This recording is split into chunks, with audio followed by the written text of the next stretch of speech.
माननीय मुख्यमंत्री गृह विभाग दायित्व थका रूपेश गोवाला महोदयक लग कर आलोचनार माध्यमेৰে समाधान समस्या आम पत्र आगबढ़ाई कोनो धৰণৰ गुरुत्व आरोप नकरी नतुनक सिद्धांत ग्रहण करिले जे आको 5000 गृहरक्षी सदस्य नियुक्ति प्रदान करिब। गतिके 5000 गृहरक्षी यदि नियुक्ति प्रदान करे गृहरक्षी स्वेच्छासेवक संख्या हबगৈ 30,000तকৈ अधिक।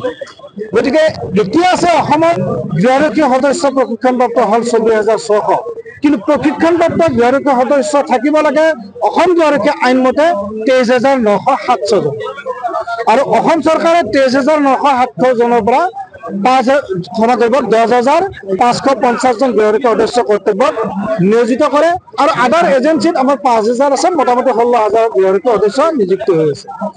गतिके এই যে নিমিলা অংক এটা হৈ আছে আমাৰ गृहरक्षीসকলে बছৰ बছৰ ধৰি কিছুমান ডিস্ট্ৰিক্টত 1.5 বছৰ 2 বছৰ 6 মাহ গৃহৰক্ষী কিছুমান 3 বছৰলৈকে কৰ্তব্যই নাপায়।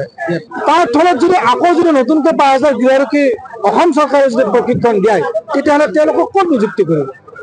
যিসকলে এই গৃহৰক্ষী বাহিনীত প্ৰশিক্ষণ লৈ পেলাই কৰ্ম কৰি আছে তেওঁলোকৰ ল'ৰা ছোৱালীক ভৰণ পোষণ দি আছে তেওঁলোকে ভৱিষ্যত কি কৰিব?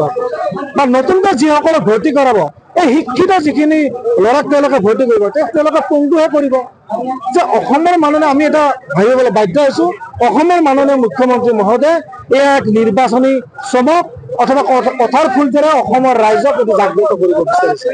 গতিকে আমি সকীয়াই দিছোঁ মাননীয় মুখ্যমন্ত্ৰী মহোদয় গৃহৰক্ষী আইনখন যেতিয়ালৈকে সংশোধন নকৰে তেতিয়ালৈকে 5,000 গৃহৰক্ষী নতুনকৈ নিযুক্তি দিয়াব নোৱাৰে।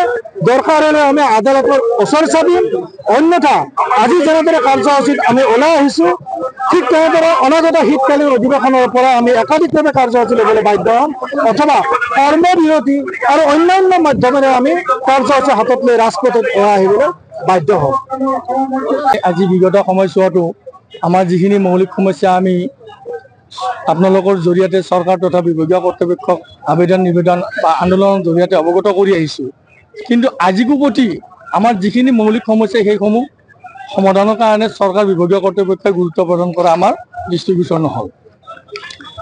তেনে ক্ষেত্ৰত গৃহৰক্ষী বাহিনীটোত আমাৰ প্ৰশিক্ষণপ্ৰাপ্ত গৃহৰক্ষী জোৱানৰ সংখ্যা আছে 24,696 জন আৰু ইয়াৰ পৰিৱৰ্তে কৰ্তব্যত মকৰলৰ পদৰ সংখ্যা আছে প্ৰায় 16,500।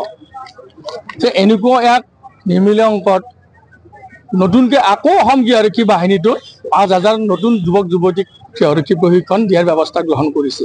এই ক্ষেত্ৰত আজি আমি মাননীয় মুখ্যমন্ত্ৰী মহোদয় তথা গৃহৰক্ষী বাহিনীৰ বিভাগীয় মন্ত্ৰী ৰূপেশ গোৱালা মহোদয়ক আমি বিনম্ৰতাৰে অনুৰোধ জনাব বিচাৰিছোঁ যে আপোনালোকৰ যিটো হতকালীন সিদ্ধান্ত এই সিদ্ধান্তক অনতিবিলম্বে আপোনালোকে বাতিল কৰক, নহ'লে গৃহৰক্ষী জোৱানসকলে ৰাজপথলৈ ওলাই আহিবলৈ বাধ্য হ'ব।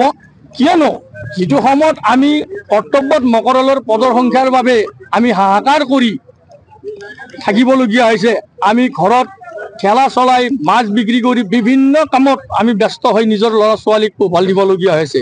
তেনে ক্ষেত্ৰত আকৌ নতুনকৈ 5,000 গৃহৰক্ষী প্ৰশিক্ষণ দি আমাৰ জীৱনটো কি অন্ধকাৰৰ দিশে ঠেলি দিয়া যেন চৰকাৰৰ দৃষ্টিগোচৰ হ'ব। আমাৰ অসমত এতিয়া প্ৰশিক্ষণপ্ৰাপ্ত আছে 24,696 গৰাকী। ইয়াৰ পৰিৱৰ্তে কৰ্তব্যত মকৰলৰ পদৰ সংখ্যা আছে প্ৰায় 16,000।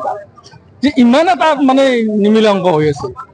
আমি 8,000 প্ৰায় 8,000 কিবা মানুহ আমি তাৰমানে ঘৰত বহি থাকিবলগীয়া আছে। যে যদিহে তেখেতসকলে এই নতুন প্ৰশিক্ষণটো বন্ধ নকৰে যে বিগত সময়ত আমি বা অনাগত দিনত আমি ৰাজপথলৈ আমি ওলাই আহিবলৈ বাধ্য হ'ম আৰু আমাৰ ল'ৰা ছোৱালী আমাৰ পত্নীক আমি ৰাজপথলৈ ওলাই আহিবলৈ বাধ্য হ'ম। আৰু যিখিনি আমাৰ 24,696 গৰাকী 8,000 মানুহ যে আমি বহি আছোঁ তাৰ পৰিৱৰ্তে বিভিন্ন অনুষ্ঠান প্ৰতিষ্ঠান কাৰ্যালয়ত পদৰ সংখ্যা আমি বৃদ্ধি কৰাৰ কাৰণে আগৰ সময়ছোৱাত চৰকাৰক বিভাগীয় কৰ্তৃপক্ষক আবেদন নিবেদন জনাইছোঁ। তেওঁলোকে সেইটোকে কৰক যে গৃহৰক্ষীৰ অনুপাতে কিছু পদৰ সংখ্যা বাঢ়ক তাৰে পিছত নতুন প্ৰশিক্ষণৰ যিমান হাজাৰ লৈ থাকিব আমাৰ ক'বলগীয়া যিকোনো খবৰৰ বাবে যোগাযোগ কৰক 7099017330 লগতে 7099017110 নম্বৰত।